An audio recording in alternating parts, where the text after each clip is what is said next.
See that freak on American Superstars last night? What? Last night. The freak on American Superstars. No.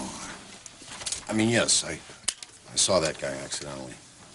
I don't watch American Superstars. You don't watch it, but you saw him. Yeah. Right. What, are you too good for the show? Yeah. I'm too good for a karaoke contest that makes stars out of people with no talent. You can't say that, dude. Some of those kids have real talent. No, they don't. They have good pitch. They're relatively clean. They're non-threatening to little girls and old ladies. They have the ability to stand in line with a stadium full of other desperate and confused people. But I assure you, they are talent-free. Yeah, well, I bet 32 million people would disagree with you, bro. Because that's how many people called in to vote last year on the finale. I wish I was a super genius inventor and could come up with a way to make a telephone into an explosive device that was triggered by the American superstar's voting number. A battery could explode and leave a mark on the face so I could know who to avoid talking to before they even talked. And I could look and say, no, you're not going to be saying anything that's going to add any value to my life. Yeah, but it's funny. I mean, you gotta admit that. Stephen Clark, that's funny shit, Frank. It's not nice to laugh at someone who's not all there. It's the same type of freak show distraction that comes along every time a mighty empire starts collapsing.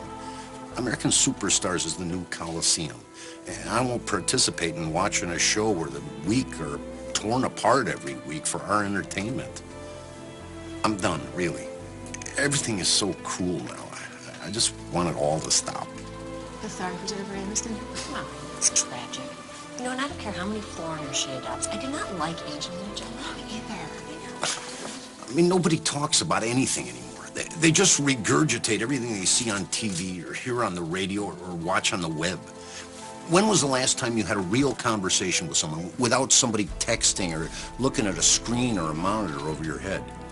You know, a conversation about something that wasn't celebrities, gossip, sports, or pop politics. You know, there's something important or something personal. You know what? Tate and Jeff were talking about that this morning. They were saying how their freedom of speech is in jeopardy. Well, you don't listen to them either? No, I don't. What are you more of a KT in a snake pit type of guy? Because those guys are pussies, Frank. All right, and they stole everything they got from Tate and Jeff. I really don't like any of them.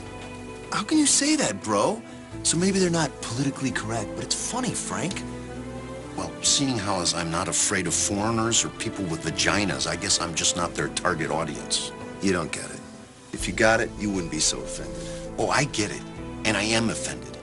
Not because I got a problem with bitter, predictable, whiny millionaire disc jockeys complaining about celebrities or how tough their life is, while I live in an apartment with paper-thin walls next to a couple of Neanderthals who, instead of a baby, decided to give birth to some kind of nocturnal civil defense air raid siren that goes off every fucking night like it's Pearl Harbor. I'm not offended that they act like it's my responsibility to protect their rights to pick on the weak like pack animals. Or that we're supposed to support their freedom of speech when they don't give a fuck about yours or mine. So you're against freedom of speech now? That's in the Bill of Rights, man. I would defend their freedom of speech if I thought it was in jeopardy. I would defend their freedom of speech to tell uninspired, bigoted, blowjob, gay-bashing, racist, and rape jokes all under the guise of being edgy. But that's not the edge. That's what sells. They couldn't possibly pander any harder or be more commercially mainstream, because this is the "oh no, you didn't say that" generation, where a shocking comment has more weight than the truth. No one has any shame anymore, and we're supposed to celebrate it. I saw a woman throw a used tampon at another woman last night on network television, a network that bills itself as today's woman's channel. Kids beat each other blind and post it on YouTube. I mean, do you remember when eating rats and maggots on Survivor was shocking? It all seems so quaint now. I'm sure the girls from Two Girls, One Cup are going to have their own dating show on VH1 any day now. I mean, why have a civilization anymore if we no longer are interested in being civilized?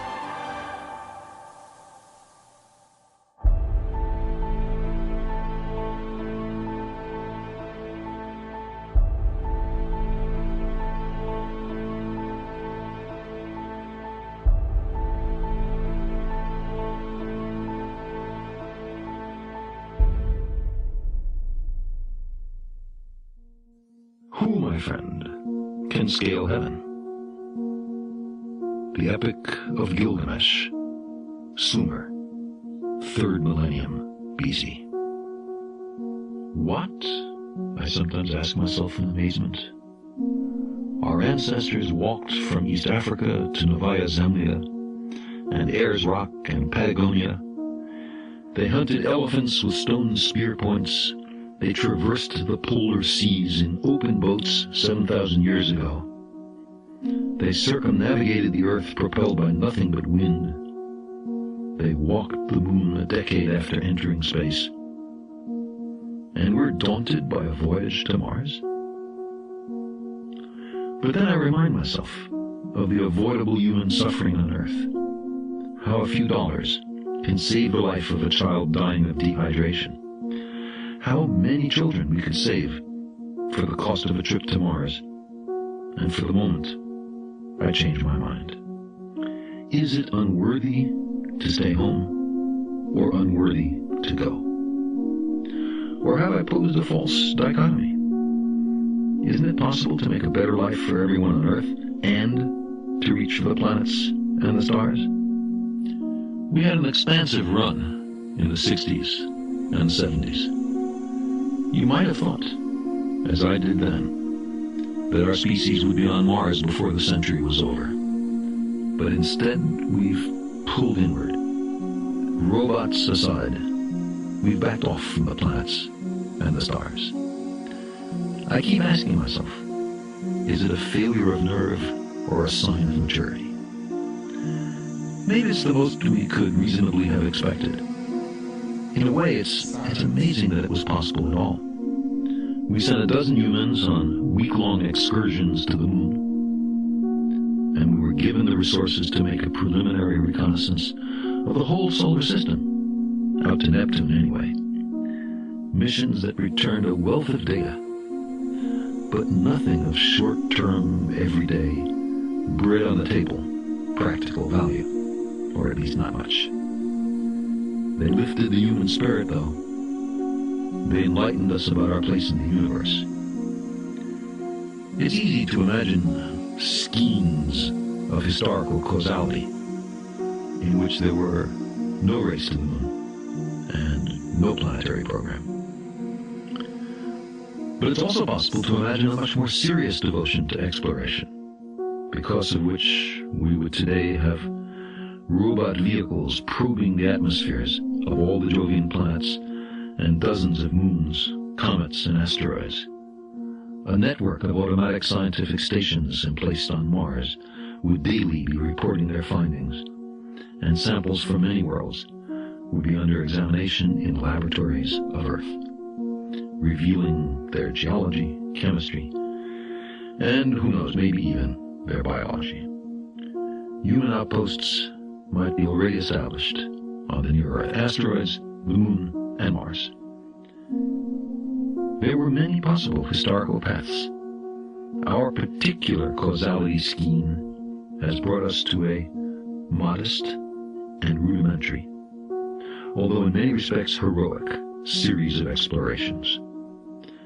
But it is far inferior to what might have been, and what may one day be.